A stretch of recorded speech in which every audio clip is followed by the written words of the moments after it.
All right, let's jump right in. Today we're going on an incredible microscopic journey in this explainer. We're going to explore the ultimate guide to water filtration, and our goal is to truly understand how we reclaim water. We'll be shrinking our focus from massive, visible sand filtration all the way down to the molecular level with reverse osmosis.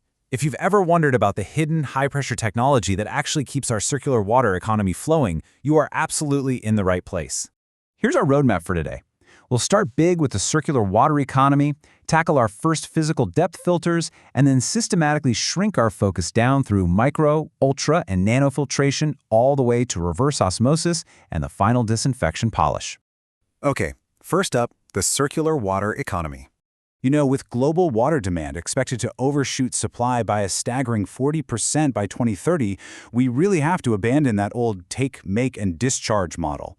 We need a system where water is reused efficiently. And this chart is basically our bouncer metaphor.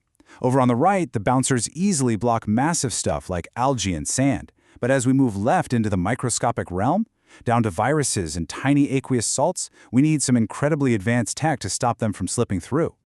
Moving on to step 2, depth and surface filtration. So, as wastewater starts its descent, it runs a sequential gauntlet. Step 1 uses screens and settling tanks, just physically grabbing the huge chunks. Then water flows into step 2, our depth and surface filters. This is absolutely crucial because it preps and protects the water before it slams into those highly sensitive microscopic membranes waiting in step 3. Now, depth filtration, it's actually the oldest conventional trick in the book.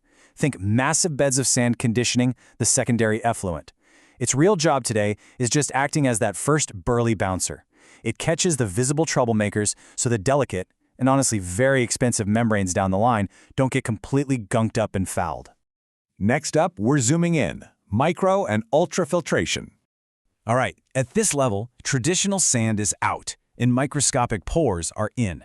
Micro and ultrafiltration membranes actively block those residual suspended solids and even shielding bacteria. By physically forcing the water through these tiny pores, we drastically reduce turbidity, which is basically the cloudiness of the water. And a huge bonus, it physically shrinks the entire facility's footprint by 20 to 50%, a total game changer. Let's get even tighter. Section 4, nanofiltration and reverse osmosis.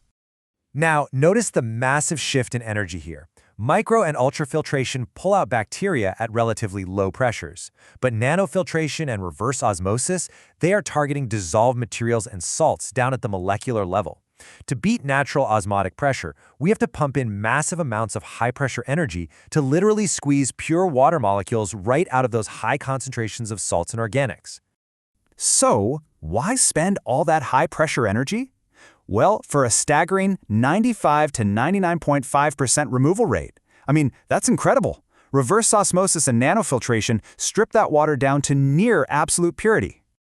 And out in the real world, these high-pressure systems are completely customizable.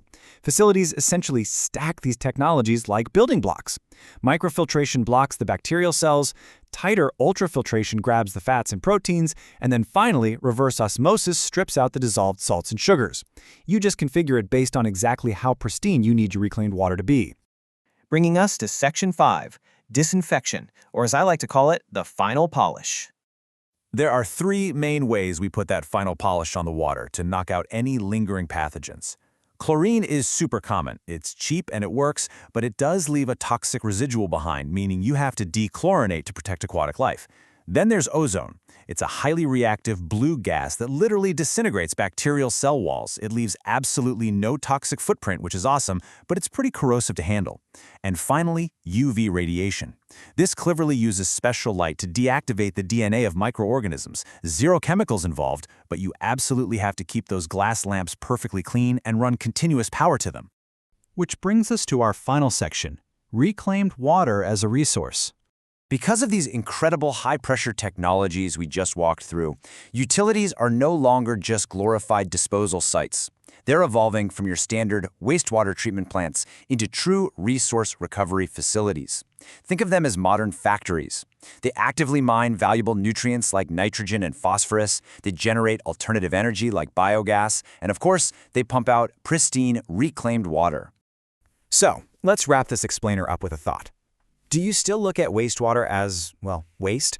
Or do you see it as a renewable mine for the resources of tomorrow?